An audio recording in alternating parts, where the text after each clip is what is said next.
O que é e como funciona a blockchain?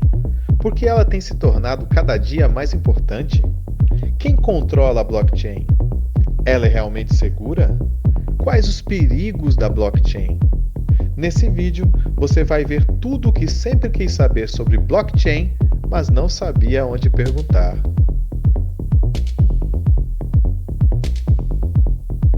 Pensem vocês numa planilha de Excel, né? E uma planilha de Excel dessas que é interativa, né? Como dessas planilhas do Google, por exemplo, em que várias pessoas podem interagir ao mesmo tempo, inserindo informações dessa planilha em tempo real. O que significa, né?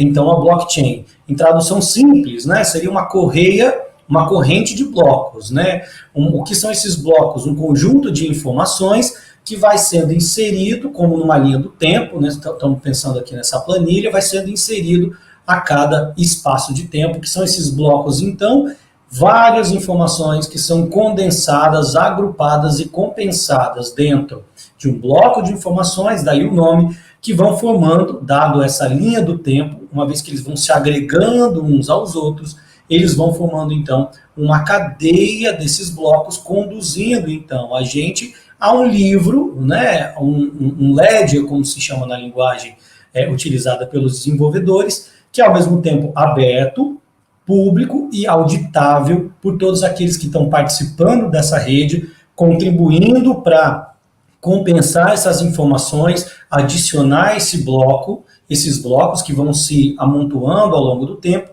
e assim fazer parte, né, desse sistema de registro, compensação e organização de informações. A blockchain nasce como a tecnologia de base por trás das criptomoedas, particularmente da mais importante, a primeira e a maior das criptomoedas, que é o Bitcoin.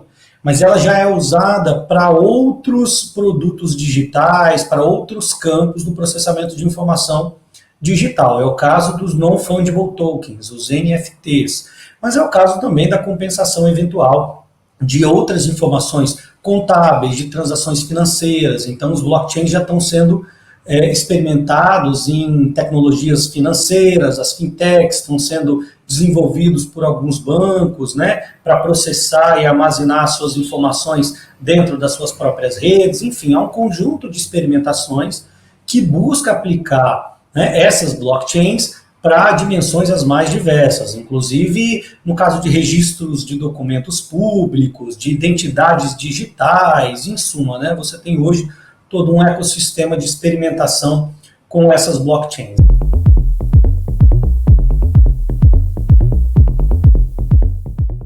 Por ser distribuído, e esse é um conceito fundamental da blockchain, ninguém controla individualmente todas as informações da blockchain.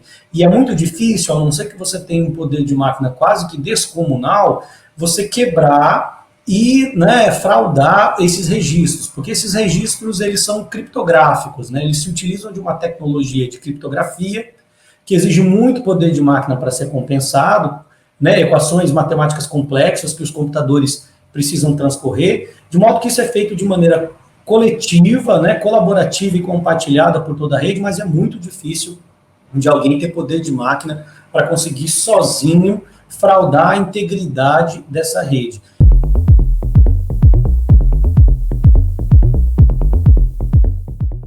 Quando eu falo poder de máquina, eu estou falando do poder de processamento computacional.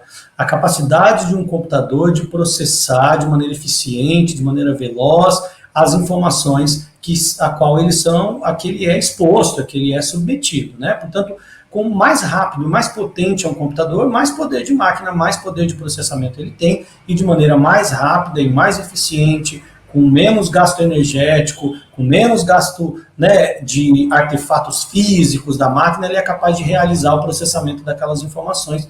E bem, o sistema é construído de uma determinada forma que, se essa pessoa tiver, de fato, esse poder de corromper a rede, ele tem o poder, inclusive, de utilizar dessa capacidade de processamento para ganhar com a rede. Então, a lógica de incentivo interna à blockchain é uma que é construída de tal modo em que você é mais levado a gastar o seu poder de máquina colaborando com a rede, uma vez que você obtém ganhos com isso, do que corrompendo a rede, né? E uma vez que essa é uma rede distribuída, né, em que cada participante tem uma cópia desse livro razão no seu computador, é muito difícil alguém fraudar, né? Naquele momento em que alguém tenta fraudar, já vem de novo uma atualização automática, direta daquela cópia, que entra, né, de novo no sistema e garante a integridade dele. As informações que são armazenadas de maneira distribuída, elas estão, na verdade, espalhadas por todos os computadores, por todas as máquinas da rede, e uma vez que você requeira, né, no protocolo, na sua máquina, essas informações, elas são como que importadas de todas essas máquinas, um pedacinho, por assim dizer, né, numa representação de cada uma dessas máquinas que faz parte da rede, de modo que a informação chegue de maneira integral no seu computador, vindo de lugares dispersos, os mais diversos, ou seja, todas aquelas máquinas que participam dessa rede. Quem controla essas informações é o conjunto dessas máquinas combinadas, ou seja, a comunidade de participantes dessa rede, uma vez que ela é distribuída, né?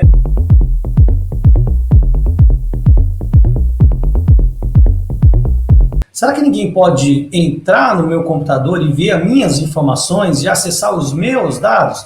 Bem, isso não é possível, porque essas informações elas estão protegidas pela criptografia, por uma tecnologia de encriptação, né, de produção de códigos e simbólicos que combinam números, letras e uma série de, né, de símbolos que possibilitam que aquelas informações sejam acessadas apenas por quem tem a chave de acesso, apenas por quem tem o ponto de entrada daquela informação. Portanto, elas são informações seguras, robustas, né, relativamente íntegras, justamente por conta desse mecanismo de proteção, né, que protege a integridade, a individualidade dessas informações, que, de novo, só podem ser acessadas caso eu, que sou portador delas, né, aceite em dar a chave para outro, para que ele possa acessar essas informações. E é assim, no geral, de maneira, portanto, consensual, que essas informações são acessadas, quando as chaves são compartilhadas, e a partir desse compartilhamento das chaves, as informações são devidamente acessadas, compensadas, trocadas e assim por diante, né? Portanto, as informações no seu computador não podem ser acessadas por meio da rede nesse modo, né? Porque elas estão protegidas por um mecanismo de segurança das informações, que é a criptografia.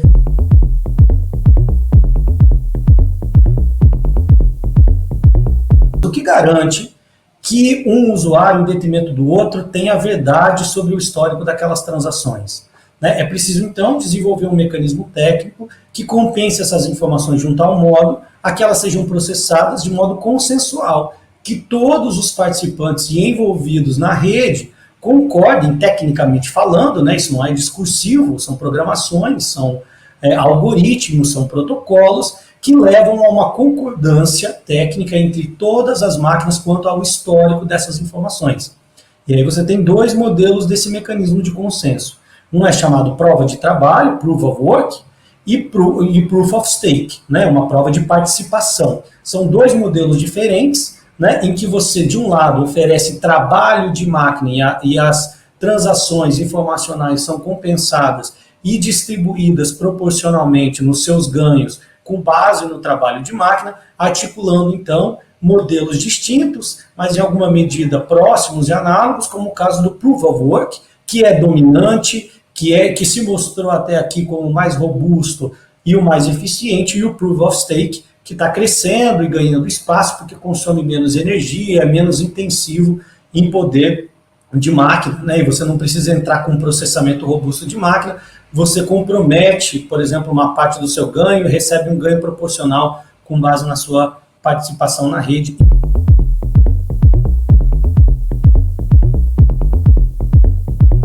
Tudo que ocorre dentro dessas blockchains, né, ocorre num espaço próprio, né, da internet, um espaço digital, que no caso, por exemplo, das blockchains, das criptomoedas, em geral, se utiliza de buracos de legislação, porque se trata de uma tecnologia nova, né, de uma novidade que ainda não foi devidamente circunscrita, né, pela legislação em vários países, isso está começando a acontecer agora, de tal maneira que não há segurança jurídica, não há nenhum agente garantidor, nenhuma contraparte que vai poder garantir, né, os seus recursos, os seus investimentos empenhados nesse espaço, se esse espaço for um espaço financeiro, econômico, pretensamente monetário, como é o caso das criptomoedas. Portanto, de um lado, ele tem uma robustez técnica, uma segurança técnica, de outro, uma grande incerteza e uma grande insegurança jurídica,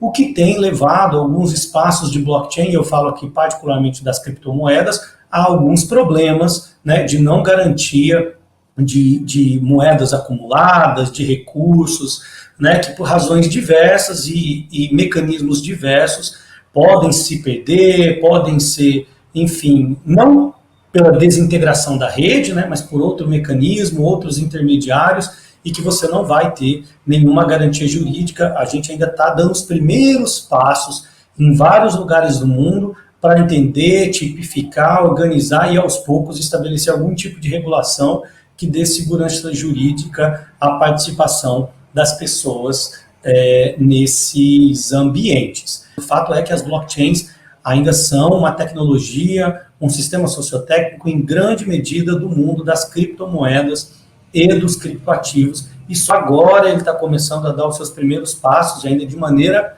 né, sem a gente saber ao certo como isso vai se dar, em outros campos. Portanto, duvide um pouco, né, daqueles e daquelas que estão propagandeando projetos e processos em blockchain, porque muitas vezes isso é uma tentativa de te atrair, né, para algum espaço, para algum desenvolvimento, e alguns dos casos não muito ortodoxos, né? Em alguns casos, desenvolvimentos escusos, problemáticos, ilícitos, esquemas de pirâmide, né? Esquemas financeiros que no final revelam-se grandes problemas e dão grandes prejuízos.